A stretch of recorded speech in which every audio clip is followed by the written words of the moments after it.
오늘도 젊은 예배 오신 모든 성도님들을 주님의 이름으로 환영하고 축복합니다. 우리 옆에 있는 분들과 이렇게 인사 나누실까요? 반전은 엎드림에서 시작됩니다. 한 번 더 하겠습니다. 기적은 무릎을 꿇을 때 찾아옵니다. 네, 오늘은 반전은 엎드림에서 시작된다라는 제목으로 열왕기하 19장 14절과 15절 말씀 함께 나누겠습니다. 본문이 짧으니까요, 저희가 한 목소리로 같이 합독했으면 좋겠습니다. 시작.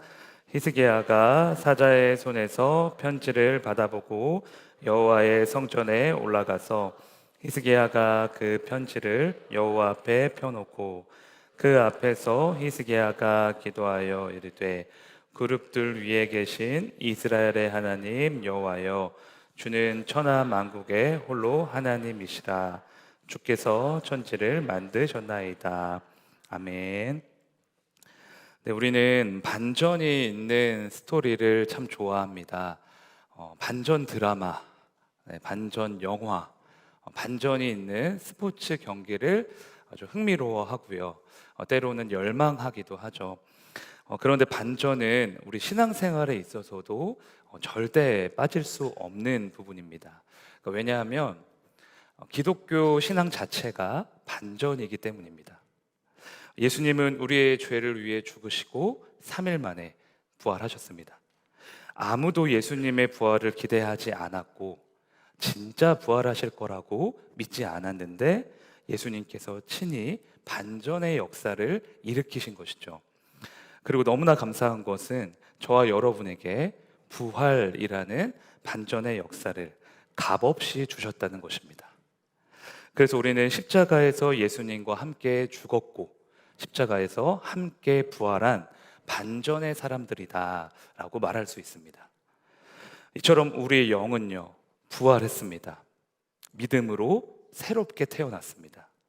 이미 반전의 역사 안으로 진입을 한 것이죠. 그런데 지금 우리의 삶 속에서도, 우리의 육체 속에서도 반전의 역사를 경험하기 위해서는 우리는 무엇을 해야 될까요? 어떻게 하나님을 믿어야 될까요? 오늘 본문을 보면 반전을 일으키는 열쇠는 오직 하나님 앞에 엎드리는 것이다 라는 사실을 알 수 있습니다. 오늘 본문에 나오는 히스기야는 남유다의 13대 왕으로서 여호사밧, 요시야 등과 함께 남유다의 3대 성군이라고 불렸습니다. 대부분의 왕들이 하나님을 떠났을 때 그때에도 히스기야는 우상의 신상들을 다 부수고 여호와의 계명을 지키고 오직 하나님만을 의지했습니다.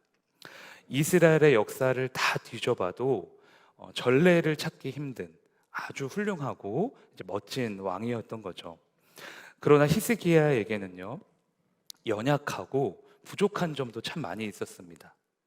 아수르가 쳐들어오자 하나님께 물어보지 않고 성전과 왕궁에 있는 금은 보화를 다 내어주었고요. 심지어 성전 문과 기둥에 입힌 금을 다 벗겨서 아수르 왕에게 갖다 바쳤습니다.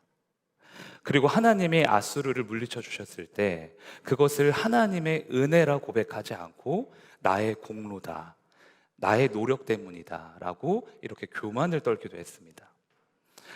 이런 히스기야의 삶을 들여다보면 우리가 살아가는 모습과 정말 비슷해 보입니다. 하나님을 잘 믿고 순종할 때도 있지만 어느 때에는 하나님보다 세상을 더 의지하고 사랑하는 그런 모습도 보이고요. 때로는 하나님의 은혜를 은혜로 알지 못하고 교만하게 살아가는 그런 모습들이 겹쳐 보이는 것이죠. 그래서 히스기야는 연약하고 부족한 우리의 모습을 대변하고 있습니다.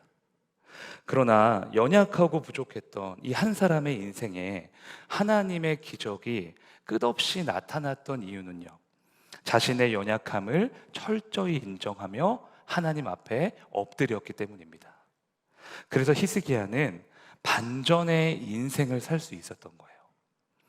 오직 엎드림으로, 연약했지만 연약함으로 끝나지 않았고 문제가 있었지만 오히려 전화위복이 되어 문제가 복으로 바뀌는 그런 복된 삶을 살 수 있었던 것이죠. 그의 영혼뿐만 아니라 육체가 그의 삶 곳곳에서 부활의 역사가 나타났던 것입니다. 그러면 오늘 우리는 본문을 통해서 히스기야가 어떻게 기도를 했는가 좀 그 점을 살펴봐야겠죠. 왕하 19장 14절인데요. 같이 읽어보실까요? 시작. 여호와의 성전에 올라가서 히스기야가 그 편지를 여호와 앞에 펴놓고 이 당시 아수르 제국은 고대 근동의 패권을 잡고 있는 초강대국입니다. 수많은 나라를 정복했고요. 기원전 722년에는 북이스라엘마저 점령해 버렸습니다. 그리고 나서 이제 아수르의 군대가 히스기야가 통치하고 있는 남유다까지 이제 몰려오게 된 것이죠. 아수르 왕은 자신의 군대로 남유다 성읍을 빼곡히 둘러싼 후에 히스기야에게 협박 편지를 보냈습니다. 내가 이제까지 수많은 민족과 나라를 정복했는데 네가 믿는 그 하나님이 너를 구원할 수 있다고 생각하느냐? 너희는 한 주먹거리도 되지 않으니 빨리 항복해라. 안 그러면 죽을 것이다. 이렇게 협박을 한 거예요. 너는 곧 죽을 것이다 라고 협박하는 아수르 왕의 이 협박 편지를 들고 히스기야는 아무 말 없이 성전에 올라갔습니다. 그리고 그 편지를 여호와 앞에 쫙 펼쳐놓고요, 여호와의 이름을 부르짖기 시작하죠. 여호와 앞에 편지를 펼쳐놓았다라는 건 무슨 뜻일까요? 펼쳐놓는다는 것은 내가 마주한 상황과 환경과 마음들을 하나님 앞에 숨김없이 다 드러낸다는 뜻입니다. 자존심을 내려놓고 체면을 내려놓고 어린아이처럼 있는 모습 그대로 하나님께 나아가는 거죠. 아마 히스기야는 자신이 받은 이 편지를 펼쳐놓으면서 하나님께 이렇게 기도했을 것 같아요. 하나님, 제 상황이 이러이러합니다. 아수르는 제가 이길 수가 없습니다. 그래서 너무 두렵고 무섭습니다. 이 상황을 어떻게 해야 될까요? 마음을 펼쳐놓고요, 상황을 펼쳐놓고 있는 거예요. 이처럼 기도를 여는 첫 번째 방법은요, 모든 것을 하나님 앞에 다 펼쳐놓는 것입니다.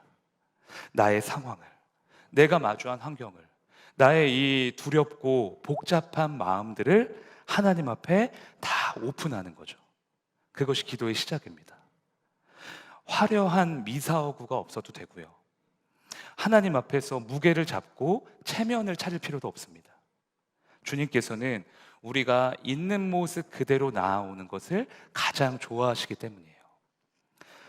게리 토마스라는 사람의 그 일상영성이라는 책이 있는데요, 그 책에 신앙주의력이라는 단어가 나옵니다.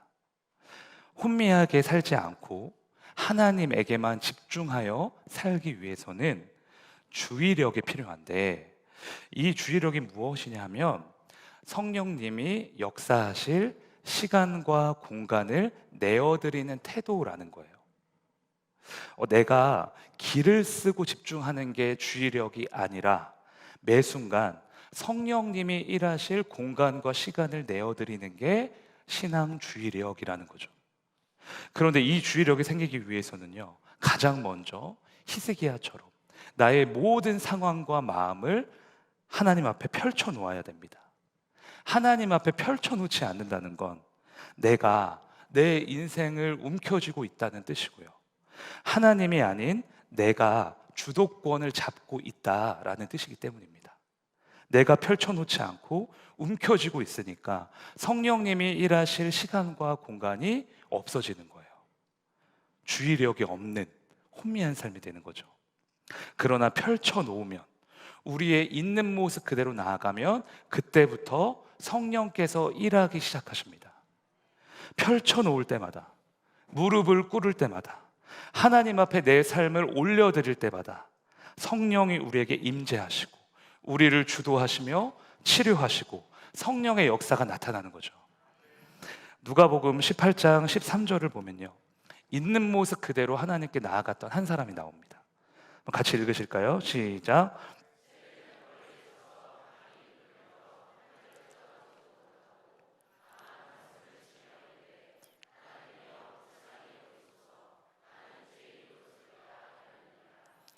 아멘. 네, 세리는 기도하러 성전에 왔지만 성전 안에 들어가지 못합니다. 자기 자신이 너무나 더럽고 죄가 가득하다고 생각했기 때문이에요. 그래서 밖에 서서 가슴을 치고 눈물을 흘리며 내가 죄인이라고, 나는 자격이 없는 사람이라고 하나님께 솔직하게 기도했습니다. 그러나 세리와 달리 바리새인은 이렇게 기도했어요. 하나님, 저는 너무 의롭습니다. 저 악한 세리와 같지 않음을 너무나 감사합니다. 예수님은 세리와 바리새인의 기도를 비교하시면서 의롭다함을 받은 자는 바리새인이 아니라 세리다라고 말씀하십니다. 왜 세리의 기도는 받으시고 바리새인의 기도는 받지 않으실까요? 세리는요, 자신의 죄를 있는 그대로 다 고백하지만 바리새인은 자신의 의로움만을 내세웠기 때문이에요.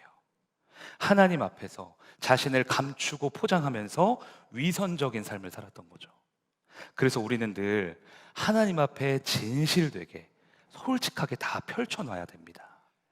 실력이 없는 건 부끄러운 게 아닙니다. 실력이 없는데도 하나님 앞에 펼쳐놓지 않는 것이 진짜 부끄러운 거죠. 히스기야처럼 여러분이 이길 수 없는 대적을 만났다면, 여러분의 힘으로 해결할 수 없는 문제를 만났다면, 내가 씻을 수 없는 크고 작은 죄악들이 있다면 그때가 바로 주님 앞에 펼쳐놓을 때입니다. 나의 머리카락 한 올까지도 세심바 되시고 나의 형편과 처지를 다 헤아리시는 주님께 엎드려야 하는 타이밍인 거예요. 그러므로 사랑하는 성도님들, 여러분의 문제를 그리고 마음을 움켜쥐고 있지 마시고요, 하나님 앞에 다 펼쳐놓으시길 바랍니다. 언제나 우리를 기다리시는 주님께 있는 모습 그대로 나아가시길 바랍니다. 그러면 그곳에 성령이 임하셔서 치료하시고 우리를 새롭게 하실 줄로 믿습니다. 저를 따라 고백하시겠습니다. 나의 모든 것을 펼쳐놓겠습니다.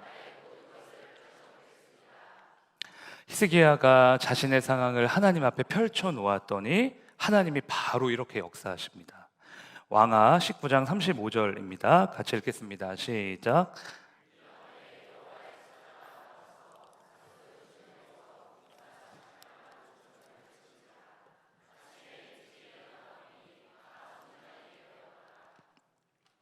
아멘. 유다 성읍을 둘러싸고 있던 아수르의 군사 몇 명이요? 18만 5천 명이 하루아침에 다 죽은 거예요. 학자들은 아마 이때 아수르 진영에 엄청나게 강력한 전염병이 돌았을 거다라고 추측을 합니다. 하나님이 전능하신 손길로 히스기야 자신이 이길 수 없는 대적을 단 하룻밤 만에 물리쳐 주신 거예요. 이렇게 히스기야는요, 하나님의 놀라운 기적을 체험했습니다. 죽을 목숨이었지만 하나님 앞에 펼쳐놓고 하나님께 매달리니까 신실하신 하나님께서 즉각적으로 응답하신 거예요. 뿐만 아니라 하나님과 히스기야를 능멸했던 아수르의 왕 사네립도 자신의 나라로 돌아가는 도중에 암살로 죽게 됩니다. 하나님의 심판을 받은 거죠. 그러니까 히스기야에게는 이제 더할 나위 없이 좋은 상황입니다. 그동안 자신을 두렵게 했던 이 아수르 제국이 심판을 받았으니까 앞으로의 삶은 탄탄대로일 것이다 라고 생각을 했을 거예요. 그러나 열왕기하 20장에 들어서자마자 하나님은 히스기야에게 엄중한 선포를 내리십니다.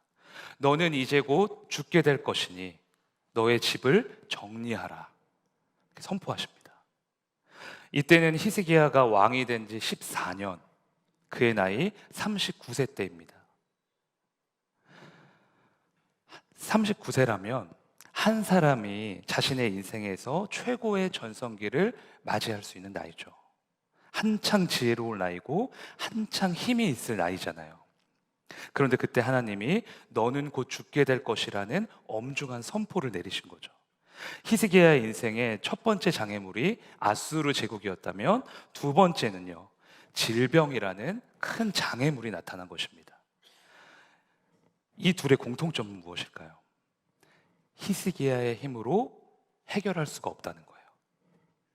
이것이 우리의 인생인 것 같습니다. 우리의 힘으로는 마귀 한 마리도 이길 수 없고, 세상도 이길 수 없고, 질병도 이길 수 없고, 죄도 이길 수 없습니다. 여기에 있는 우리 모두는 한 사람도 예외 없이 나약하고 부족한 그런 존재이기 때문이죠. 그런데 이번에도요, 히스기야는 엎드림으로 승부했습니다. 첫 번째 장애물을 만났을 때보다 더욱더 간절하게 하나님 앞에 기도하며 나아간 거죠. 열왕기하 20장 2절에서 3절 말씀 같이 읽으실까요? 시작. 히스기야가 낯을 벽으로 향하고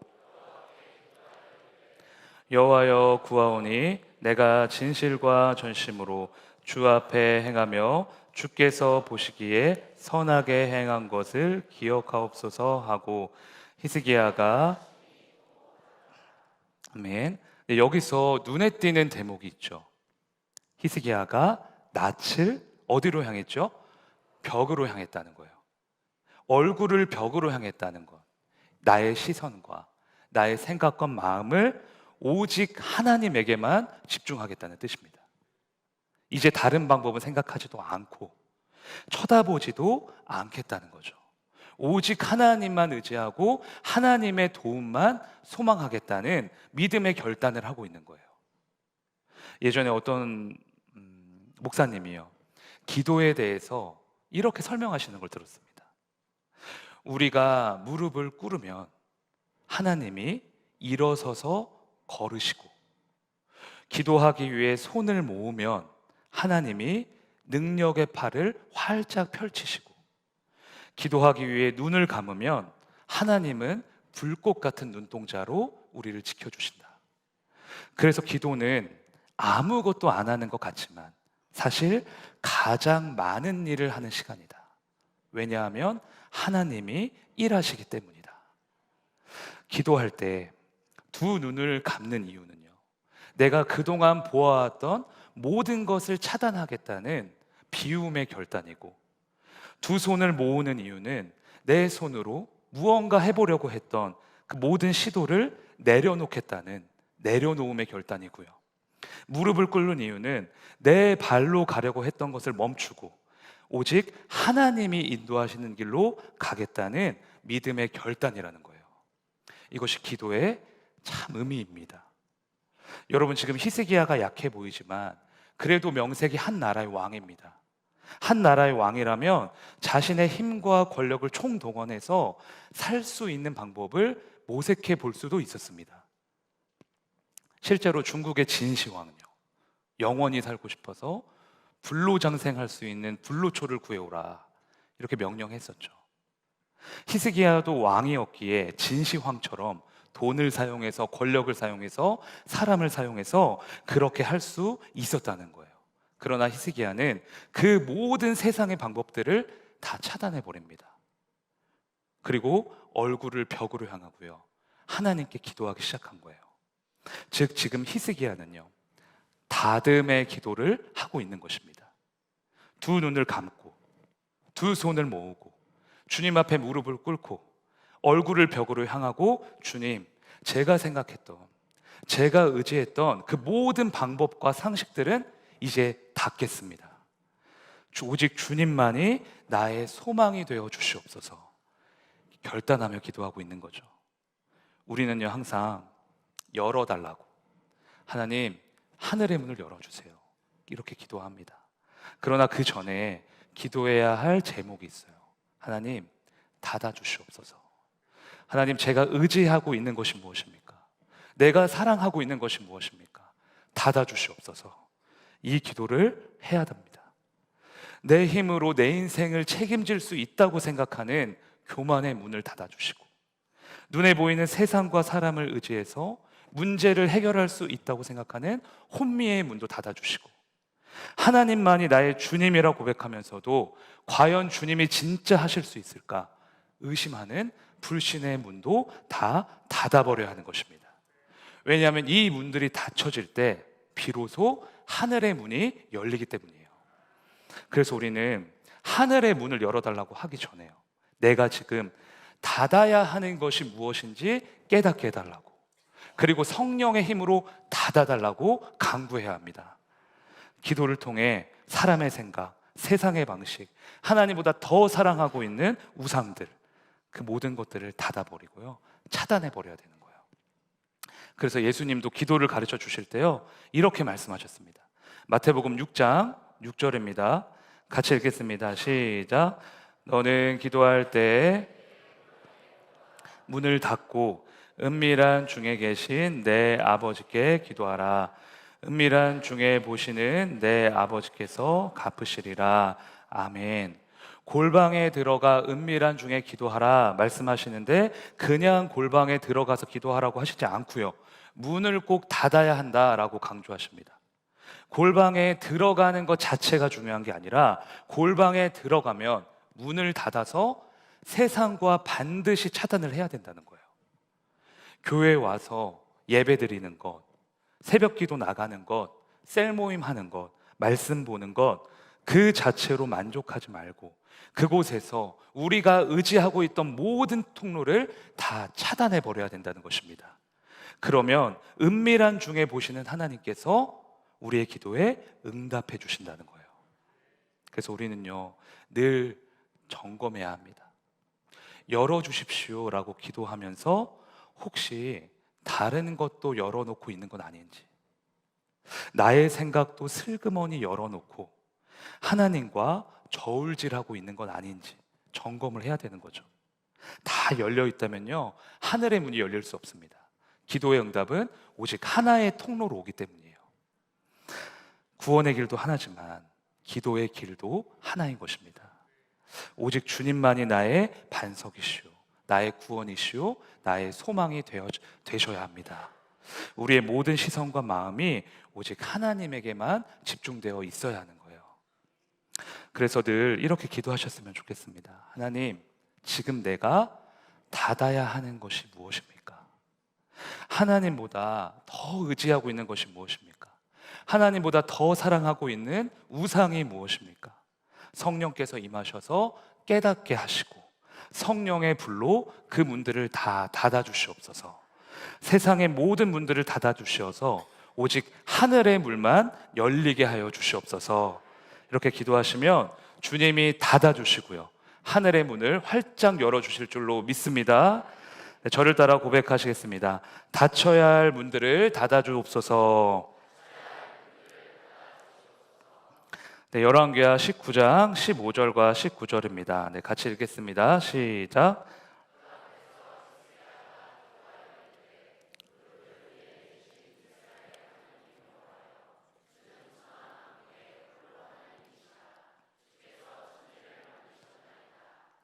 우리 하나님 여호와여, 원하건대 이제 우리를 그의 손에서 구원하옵소서. 그리하시면 천하 만국이 주 여호와가 홀로 하나님이신 줄 알리이다 하니라. 아멘. 히스기야의 기도에서 마지막으로 저희가 주목해야 할 점이 있습니다. 천하 만국은 오직 주님의 것입니다. 주님이 창조주이시고 주관자이시고 통치자이십니다 라는 기도를 한다는 거예요. 그러니까 지금 히스기야는요, 자신만을 위해 기도하고 있는 게 아니라 하나님의 이름을 위해서, 하나님의 영광을 위해서 기도하고 있는 것입니다. 하나님을 내 기도를 반드시 들어줘야 하는 어떤 도구처럼 생각하는 게 아니라 경외의 대상으로 높이며 하늘의 뜻을 구하고 있다는 거죠. 그래서 하나님이 창조주이시며 주관자이시며 나의 주님이시라는 고백은 나의 소원과 바람이 분명히 있을지라도 나를 창조하신 주님의 뜻이 다른 것이라면, 다른 계획하심이 있다면 그것을 받아들이고 순종하겠다는 뜻입니다. 지금 히스기야는요, 이 기도를 하고 있는 거예요. 우리는 신앙생활을 하면서요, 기도의 양뿐만 아니라 내용을 성장시켜야 합니다. 기도의 분량을 늘리는 것도 중요하지만 기도의 질적 성장을 위해서도 힘써야 되는 거죠. 기도의 성장은 어떻게 이루어질까요? 주님의 뜻을 고치소서가 아니라 주님의 뜻을 이루소서의 기도를 통해 이루어집니다. 나의 뜻을 이루는 것이 아니라, 나의 바람을 관철시키는 것이 아니라 기도를 통해 하나님의 뜻을 깨닫고 그 하나님의 계획을 내 삶에 실현시키는 과정이 반드시 있어야 한다는 거예요. 그래서 우리는 최선을 다해 기도하되 언제나 우리의 기도를 교정받을 준비를 하고 있어야 됩니다.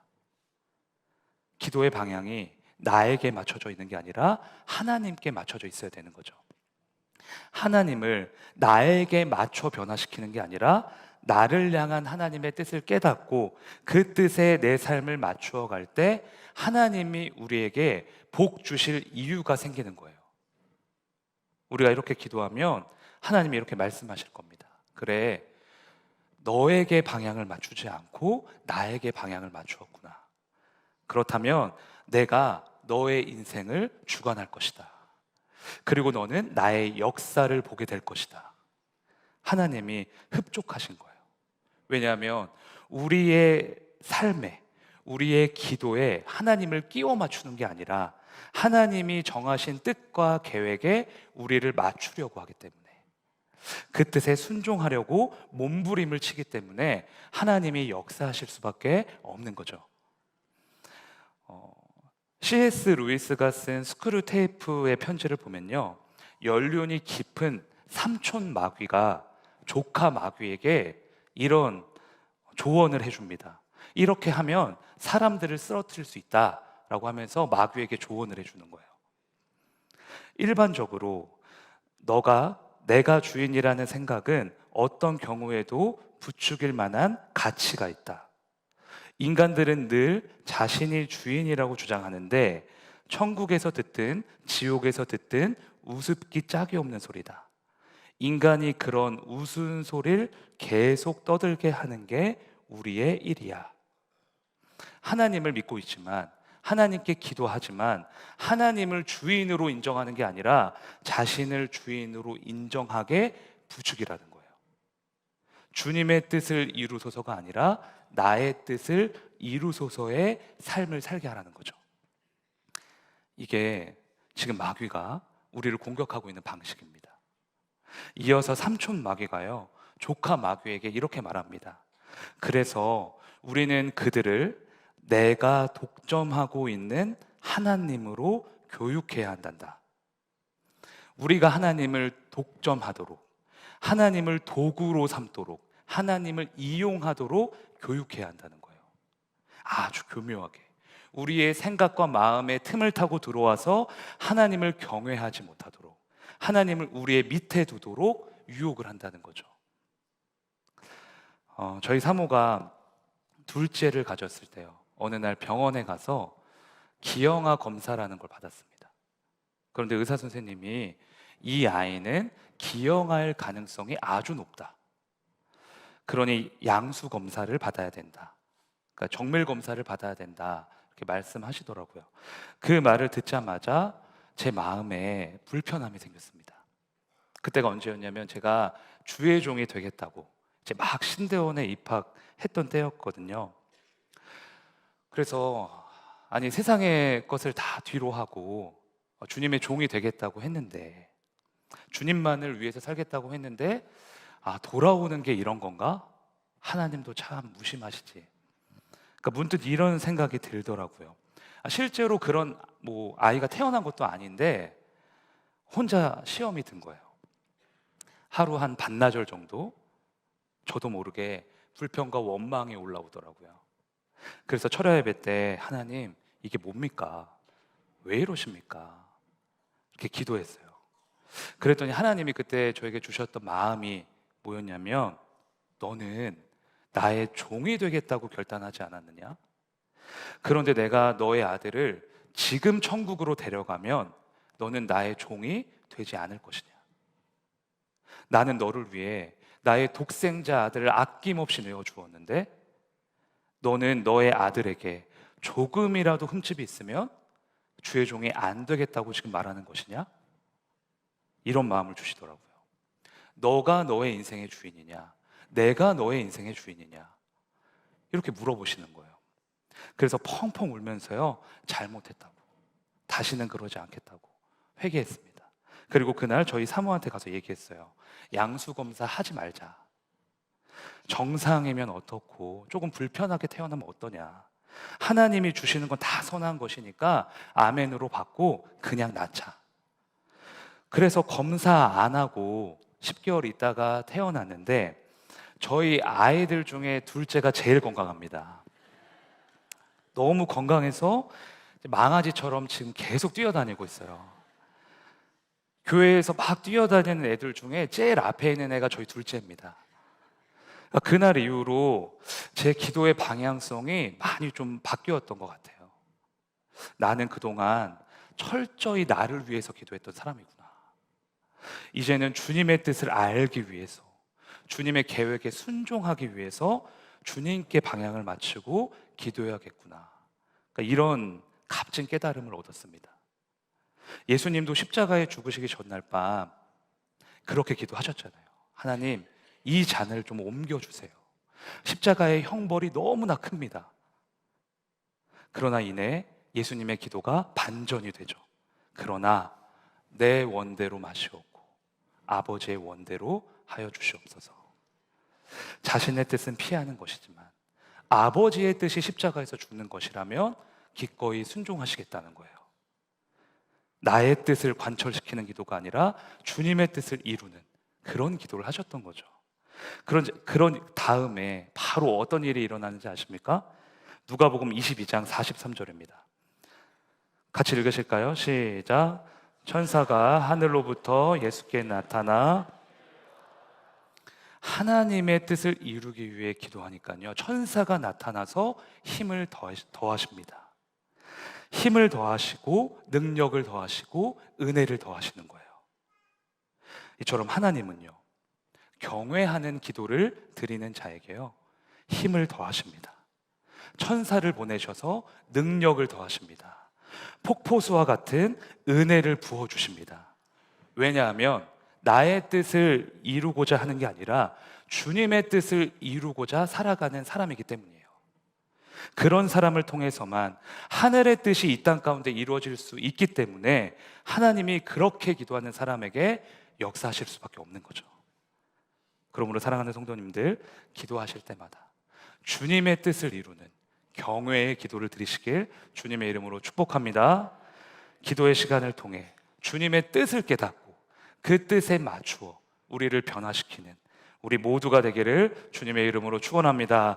저를 따라 고백하시겠습니다. 나의 뜻이 아닌 주의 뜻을 이루어 주시옵소서. 네, 오늘은 오직 주만이 찬양하시면서요, 우리가 의지했던 모든 문을 닫고 오직 주만이 나의 소망이시라고 고백하며 주님께 나아갔으면 좋겠습니다.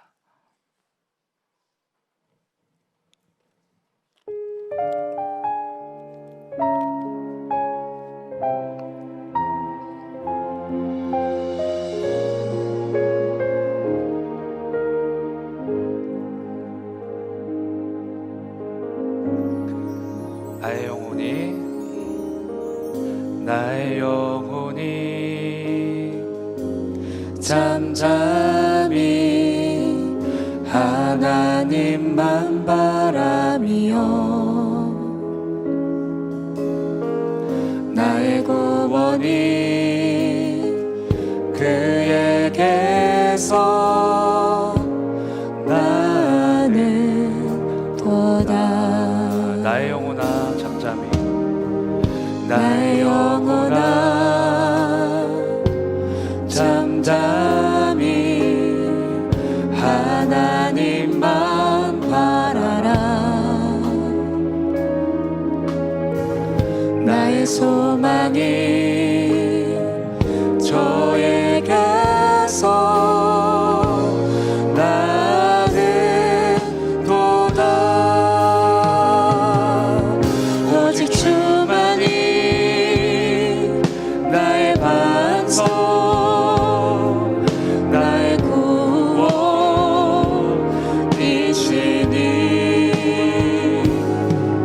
오직 주만이 나의 산성, 내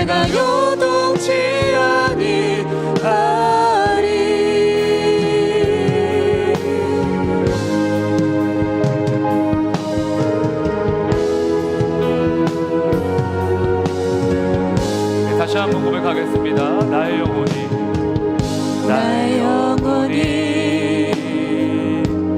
간절히 여호와를 갈망하며 나의 입술이 여호와를 찬양하리.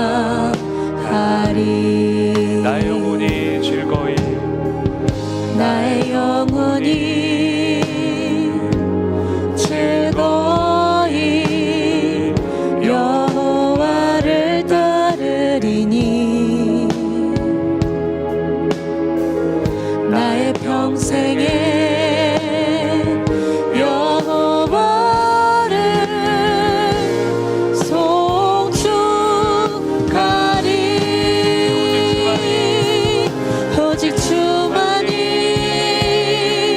나의 반석, 나의 구원이시니.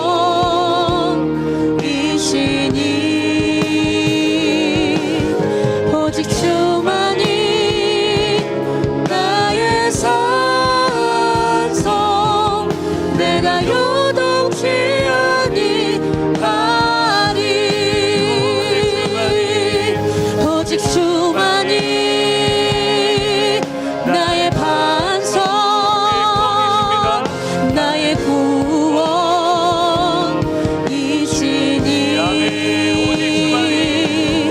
오직 주만이 나의 산성, 내가 요동치 아니하리.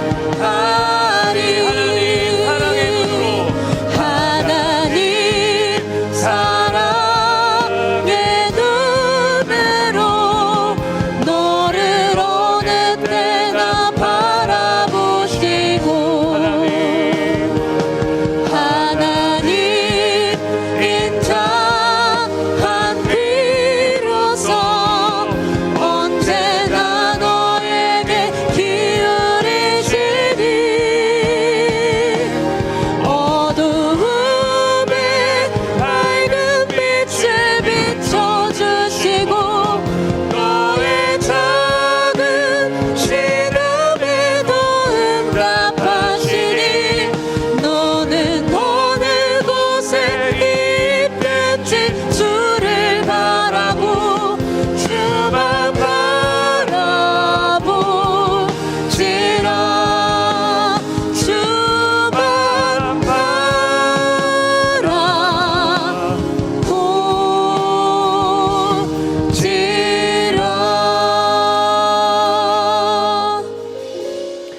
네, 오늘 우리에게 주신 말씀 붙잡고 함께 기도하길 원합니다. 나의 모든 형편과 처지를 아시는 주님, 이 시간 나의 모든 것을 주님 앞에 펼쳐 놓습니다. 우리의 마음을 위로하시고 어루만져 주시옵소서. 또한 성령께서 임하셔서 지금 우리가 닫아야 할 것들을 깨닫게 하시고 성령의 권세로 닫아 주시옵소서.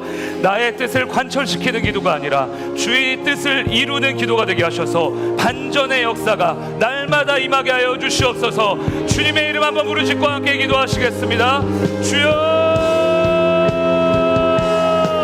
하나님 아버지 감사합니다. 주여, 아버지 오늘도 우리의 예배 자리로 하나님 기도할 수 있는 자리로 불러주시니 감사합니다.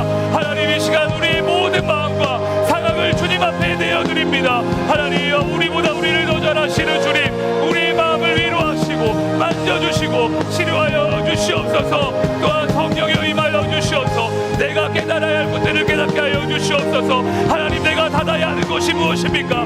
내가 의지하고 있는 것이 무엇입니까? 주님보다 더 사랑하고 있는 것이 무엇입니까? 주님 닫아 주시옵소서. 성령의 권세로 닫아 주시옵소서. 하나님 아버지, 또한 기도합니다. 하나님, 나의 뜻을 이루는 것이 아니라 주님의 뜻을 이루게 하여 주시옵소서. 하나님, 주의 뜻이, 하늘의 뜻이 우리 삶 가운데 이루어지길 원합니다. 그리하여 우리 인생 가운데 기적이 나타나게 하시고 하나님의 은혜가 나타나게 하시고 주님의 부활의 역사가 날마다 임하게 하여 주시옵소서. 하나님 아버지, 날마다 하나님 반전의 역사를 부어주시옵소서.